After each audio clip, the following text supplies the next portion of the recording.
Bem, olá a todos. No grupo tem uma apostila, eu quero que todo mundo acesse essa apostila e bora dar uma olhada nos assuntos iniciais dela, tá certo? Essa apostila não foi feita por mim, foi feita pelo Centro Federal de Educação e Tecnologia de Minas Gerais, mas serve muito bem para o que a gente vai utilizar. Então, o capítulo um vai ser o nosso foco dessa primeira pauta, né? Dessas primeiras unidades. Então, química, o que é e para quê e por quê? Então, o que é a química? Se vocês forem ver, né, vocês forem pesquisar, tem vários alimentos que tem dizendo, nada de química, não tem química. Então, o que é química? O que vocês entendem como química? Se vocês forem ler o texto, né, tá dizendo que a química é uma ciência que está diretamente ligada à nossa vida cotidiana. Produção de pão, digestão de alimento, medicamento, combustível, as tintas e o cimento, a borracha do seu tênis, tecido do vestuário. Isso quer dizer, com praticamente tudo da sua vida. Então, a química é tão importante que qualquer coisa que a gente toca, ou até medicamentos que a gente precisa, tem a química. Então, no lápis que você usa em casa ou no colégio, tem a química. O shampoo tem a química. Os alimentos, né? Tem a química que a gente até estuda um pouco sobre carboidratos, proteína, lipídios. Então, são vários tipos de química presente no nosso cotidiano. A ONU chegou até a propor o enquadramento do país num bloco dos países desenvolvidos, a depender da quantidade da indústria química, né? Da qualidade da sua indústria química. Então perceba que é muito importante. Alguns conceitos importantes vai ser de sistema, né? Então, a química é uma ciência experimental para fazer experiências com determinados materiais. A química precisa isolar uma porção dessa matéria do resto do universo. Então, a partir disso, né, sistema é a parte do universo considerada como um todo para efeitos de estudo. Então, quando vocês querem saber se o medicamento faz bem, então você não precisa pegar todo o seu lote de medicamentos e fazer o teste. Você vai pegar, montar uma parte desse universo e considerar que essa parte tem as características do todo. Então é um sistema. O sistema ele pode ser homogêneo quando apresenta a mesma propriedades ou parte da sua extensão examinada, e apresenta um aspecto uniforme em toda a sua extensão, mesmo quando examinando aparelhos ópticos. Então, se você pegar, por exemplo, uma água e misturar com sal e agitar ela, mesmo se você pegar o microscópio, você não vai conseguir ver o sal dentro da água. Então, é um sistema homogêneo. Então, os sistemas homogêneos são aqueles que você pode olhar de tudo que é forma, ele sempre vai ser igual em todas as formas, tá certo? Já quando você pega um óleo e bota na água, você vê que o óleo fica em cima e a água fica embaixo. Então a gente não pode considerar como sistema homogêneo. O sistema heterogêneo é todo sistema que não apresenta as mesmas propriedades em qualquer parte de sua extensão e não apresenta aspecto uniforme em toda a sua extensão, quando examinados com aparelhos ópticos, por exemplo. Então, se você pegar, por exemplo, o leite aparentemente ele é todo branquinho, mas quando você pega o microscópio, o leite ele fica todo cheio de bolinhas, que são as proteínas, caseínas, as gorduras do leite. Então, você consegue perceber diferenças. Então, a gente não pode considerar o leite como homogêneo, e sim como heterogêneo. Água e areia, água e óleo também são heterogêneos.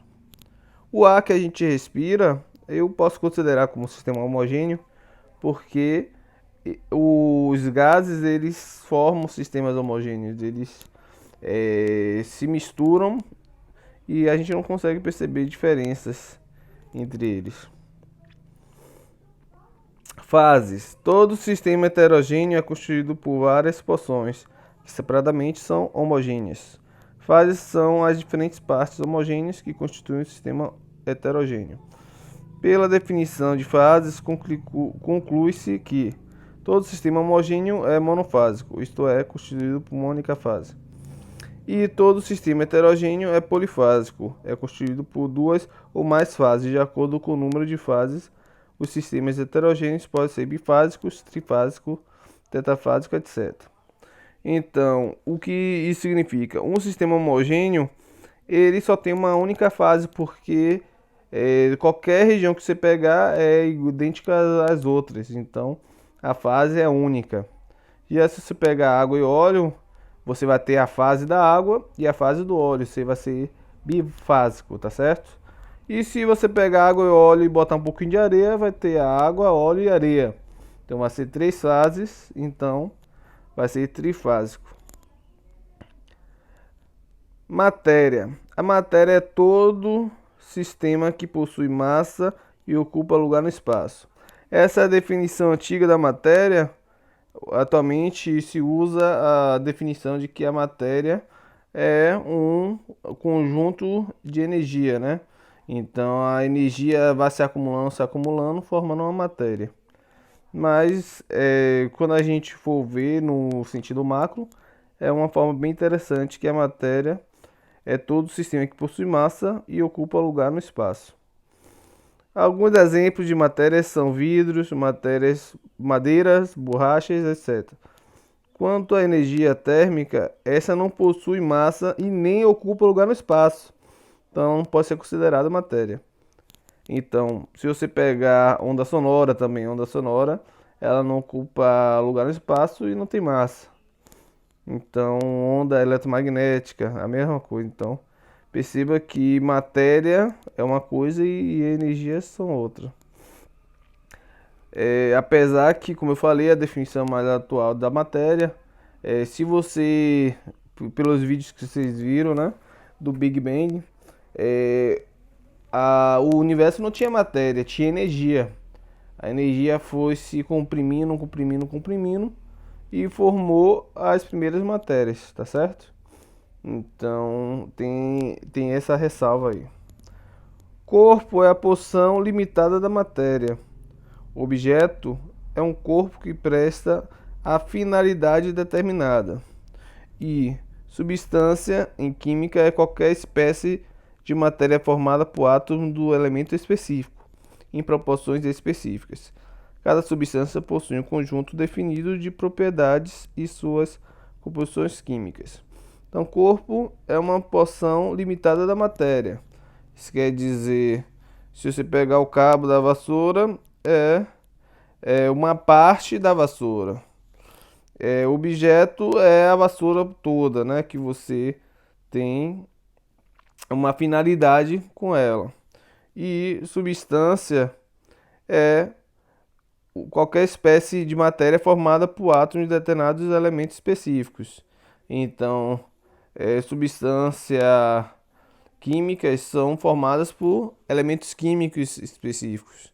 Então, essas substâncias podem ser de um único elemento ou de determinados tipos de elementos, a depender do que você for definir. Então, o anel de ouro, ele é formado por substância química ouro, né?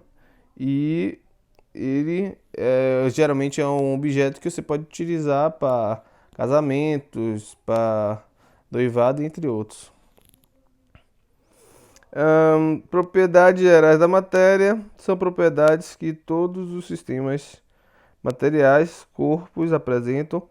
Essas propriedades são massa, extensão, impenetrabilidade, compressibilidade, elasticidade, divisibilidade e inércia. Então, bora ver essa questão aí no próximo vídeo.